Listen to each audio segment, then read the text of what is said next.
How you guys doing today? It's Freedom Finance back for another YouTube video. Today we're going to be covering the topic of Chainlink versus Quant. Can they coexist together or are they direct competitors? Chainlink is currently trading at a spot price of $15.56 and Quant is currently trading at a spot price of $94.91. Quant is in the continuous downtrend and hasn't broken out, while Chainlink has broken out of this continuous downtrend and is currently in an uptrend. Today, Chainlink returned about 12% due to good news, and we will be covering that in a little bit later in today's video. So we take a look right here. CCIP, the nature of CCIP is rooted in decentralized principles. Chainlink CCIP embodies the ethos of trustless and permissionless innovation. The functionality of CCIP enables seamless communication, token transfers, and programmable token transfers across various blockchain ecosystems. It breaks down the barriers between different blockchain networks pretty much. For security, Chainlink CCIP has a robust risk management system. It employs a decentralized Oracle computation, which has verifiable on-chain performance histories and utilizes off-chain reporting or OCR protocol to enhance security and reliability. So they do have security built into their blockchain. And so for the application of CCIP, CCIP finds itself in a natural home in sectors such as decentralized finance, which is DeFi, and various Web3 applications. Its decentralized architecture aligns perfectly with principles of trustless and permissionless innovation that define the Web3 landscape. So that's for CCIP. Now if we take a look at Quant Overledger, Quant Overledger is developed by the Quant network, of course, and serves as a comprehensive framework for achieving broader interoperability in the blockchain space.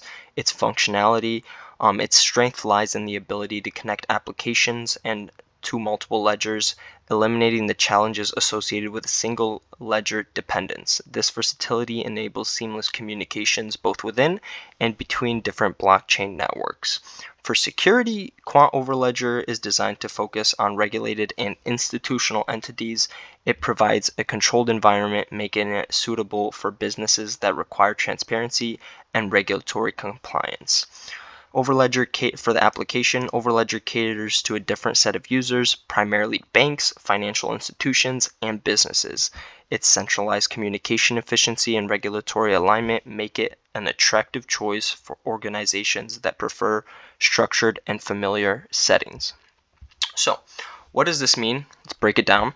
So for CCIP and Quant Network, I do personally believe that in this blockchain network and in this crypto narrative, we will see both Quant and CCIP coexist. So CCIP is more for tokenization platforms and cross-chain information sharing, and what Quant is more for is for banks and institutions to connect their private DLTs to blockchains. So Quant is more regulated in the sense that it is more trusted for these larger institutions due to the regulations. So institutions will most likely gravitate towards the Overledger, and Web3 companies and other institutions will also gravitate towards CCIP for the reason that they have a decentralized platform and they have permissionless innovation. So what CCIP focuses on is the transfer of information between blockchains. And so what is the use case for this?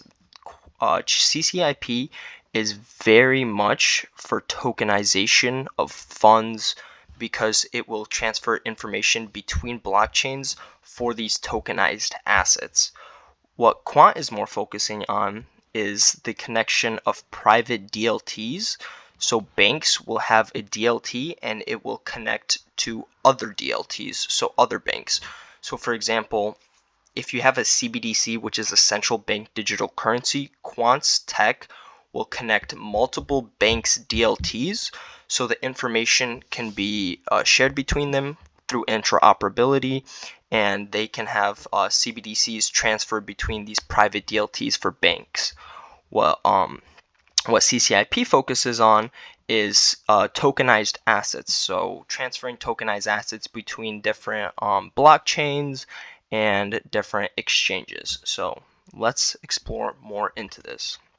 So today, the 12% pump was due to this news that Chainlink released. We are excited to share the results of their new Smart Nav industry pilot between the DCC and Chainlink and the 10 largest financial institutions. So if we take a look at that right here, what the Smart Nav is, it was for the DCC, which is a governmental body. So, as a trusted financial market infrastructure and partner for financial market participants over 50 years, the DCC is well positioned to support the industry's ongoing exploration of digital assets and their application in financial services. So, we're going to skip this overview. So the key takeaways, the pilot found that by delivering structured data on-chain and creating standardized roles in the process, foundational data could be embedded into multitude of on-chain use cases, such as tokenized funds and bulk consumer smart contracts, which are contracts that hold data for multiple funds. So CCIP is connecting funds, tokenized assets, with exchanges and different blockchains, while Quant is more for the institutional side due to its regulation.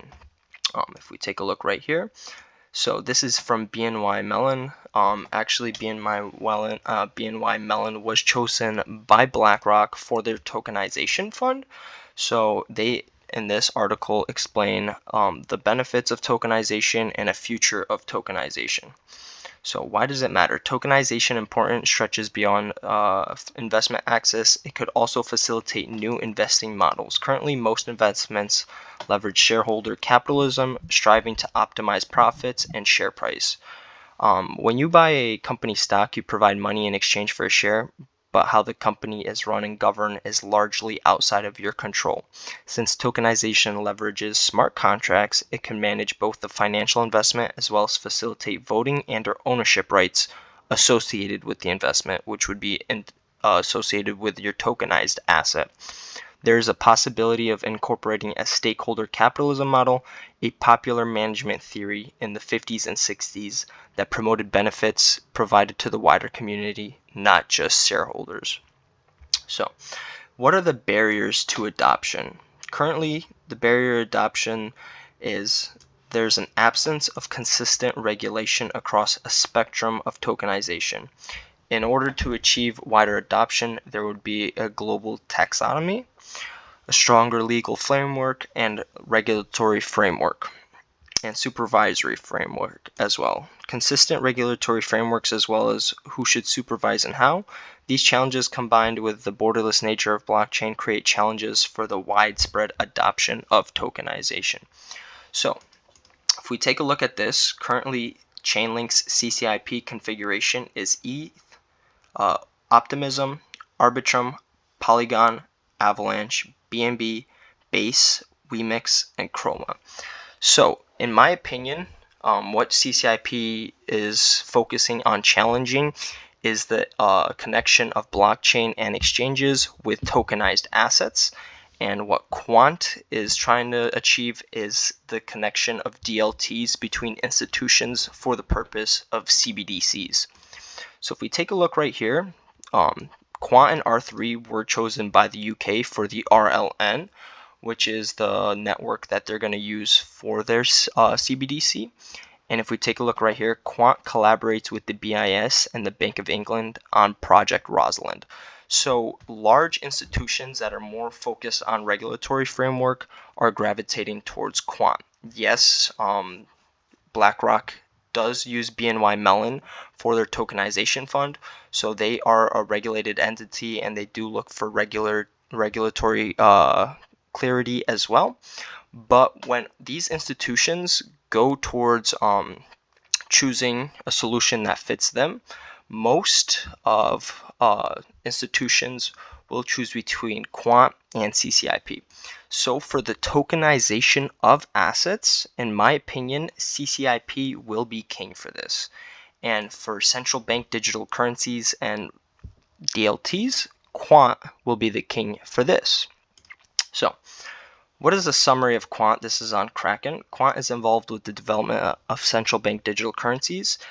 building on their experiences with US and UK central banks.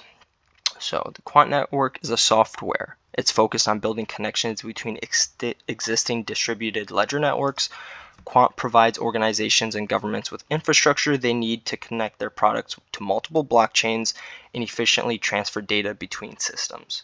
So, is there room for Quant and CCIP to coexist? In my opinion, yes. I don't think Quant and CCIP, which is Chainlink, they're not competing for the same market share. So what Quant is focused on is helping these banks build their CBDCs and connect their private DLTs together to have an interoperable system for central bank digital currencies.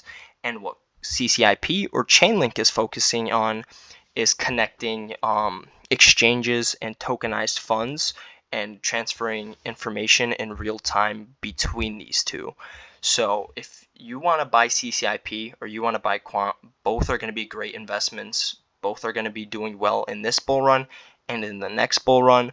But it just depends on what sector you're trying to invest into. If you want to invest into the future of CBDCs, Quant is a great pick. And if you want to invest into tokenization, Chainlink is a great pick. I think these both projects will do very well in the upcoming future.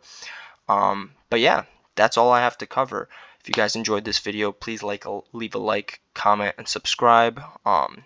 Check out my X. It's linked in my description on my YouTube channel. And you guys have a great day. Take care.